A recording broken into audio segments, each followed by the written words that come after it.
Warhammer 40k Space Marine 2 is a bloody glorious good time. Hey, I'm Croc and welcome to my snap up review with less waffle and more about what matters within a game. So let's get into Space Marine 2.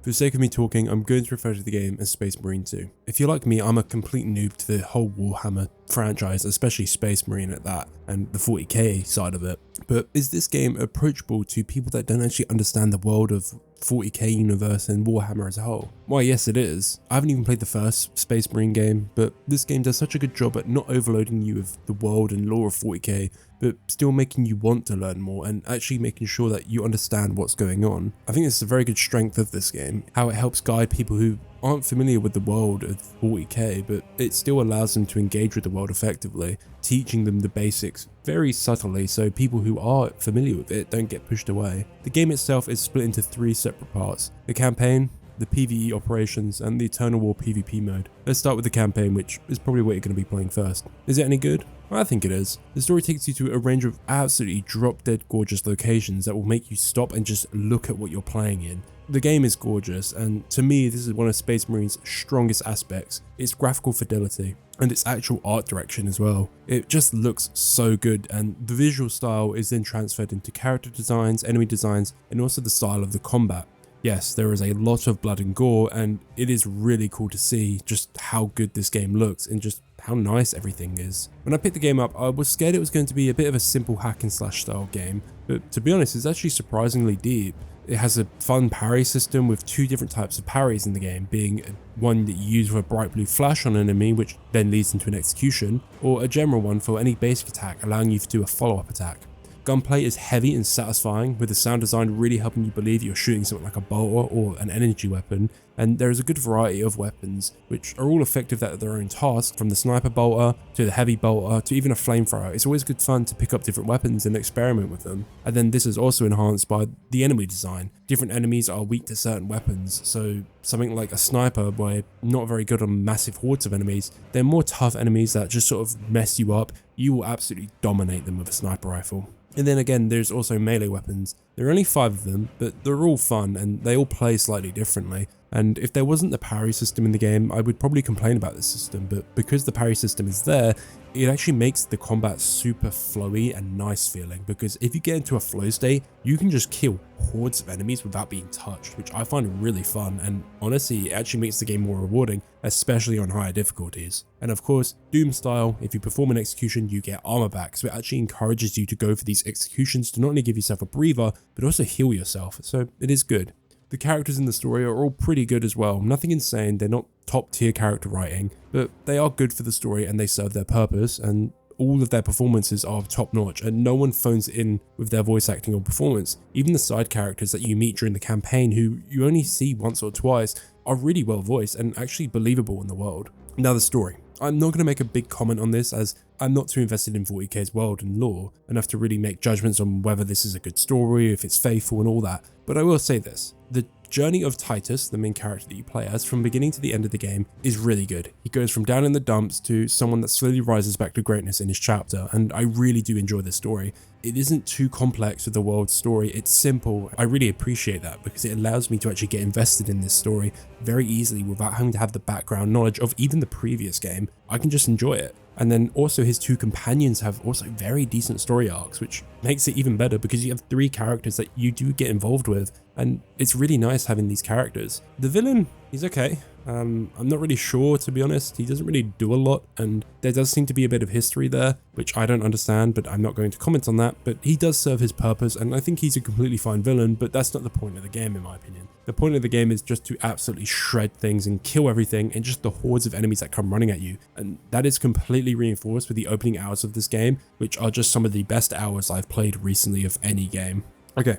So once you finish the campaign, which it's not too long, it's about 8 to 10 hours, so it's not super long. You are then encouraged to dabble in both the PvP and PvE modes. Let's start with the PvP mode. Now, I'm not a big fan of this mode. It's not a bad mode, it is completely fine. I have played it a bit and I can completely see there's a fine game here, but it's just not my cup of tea. For context, this is very much a Gears of War styled multiplayer mode, and I do not really like them kind of game modes too much. It's not that it's bad, it's fun, but I just don't like how they flow personally, and the way that they play, it just isn't for me personally. However, if you are a big fan of the Last of Us factions or Gears of War, I do think the multiplayer is actually really good and solid and actually encourages a lot of team play. So I would actually recommend this just for the multiplayer mode if you're really into them sort of modes. More sort of cover, but not cover shooters, sort of weird sort of mixes between sort of an arcade shooter and a cover-based system. So it is interesting. Okay, let's talk about the reason I personally got this game,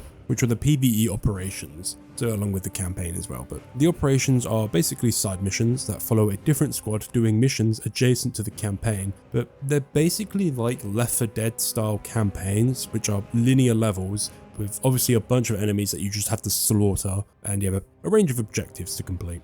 Within this mode and the PvP mode as well, you have to select a class. There are 6 classes, and each of them have different equipment that they can bring into missions, as well as skills. I'll give an example. Heavy, my personal favorite, has a bubble shield that allows you to take a lot of damage in, and then has a heavy weapon, so either a heavy bolter, a plasma incinerator, or multi-melter, and then you get a sidearm, but no melee weapon. And then in comparison, the assault gets a scan ability that allows you to exploit weaknesses, and then gets all 3 weapons. Then the bulwark only gets a pistol and a melee weapon, but gets a really cool buff ability that allows you to regenerate armor really fast. These different classes allow for a lot of team building, and obviously in the PvP mode, a lot of team play, as especially in the PvE mode, only one person can play each class, so it actually encourages you to learn multiple classes if you're playing with randoms, which I really do appreciate.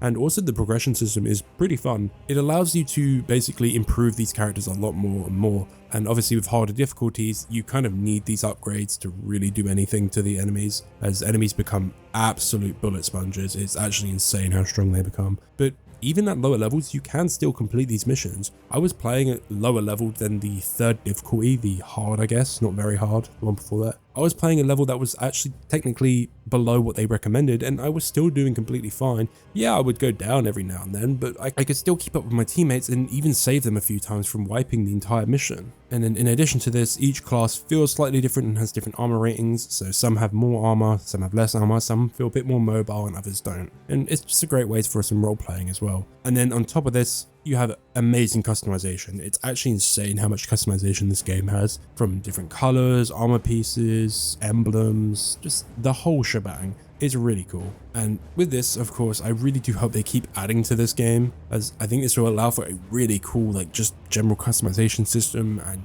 just role playing in general, really. Going into Space Marine, I expected a fun horde shooter, but I found a game that does have actually a bit of depth to it, and hopefully they keep expanding the operations mode, and a really good horde shooter could be made here, which stands out amongst its contemporaries. This is the kind of game you'll keep coming back to if you enjoy it. Alright, let's give it a Croc rating.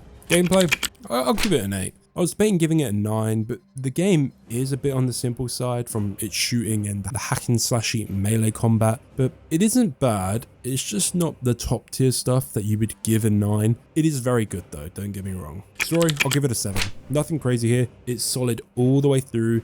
Pacing feels great, and there are some really good characters here as well. Obviously, it's not like pushing that score up any higher. It would need to go a lot deeper for that, but it's good. Visuals, 10 out of 10, baby. This is honestly one of the most cinematic games I've played, and it just looks so goddamn good. Content, I'll give it a 7. At the moment, having just 6 operations missions is a bit annoying, as I would have loved some more modes for PvE, maybe like an endless sort of wave mode, sort of like Firefight from Halo, or something else. If you aren't into the grinding of this mode, there's not a lot really in the game once you've beaten the campaign is done other than the PvP mode. And as I said, I'm not too into that mode. And if you're not into either of these, well, there's really not a lot of game here. There is enough, I think, to warrant its price, but it is very limited once you beat the game. It honestly feels a bit fragmented to me. Not bad, none of the modes are like terrible, but it feels like the developers sort of were stretched a bit thin. They feel very good foundationally, and they definitely could become something great, but it feels like the developers did not have enough time to really make these modes something super special. Music, I'll give it an 8. There are some good tracks in this game that really got me pumped when playing the game,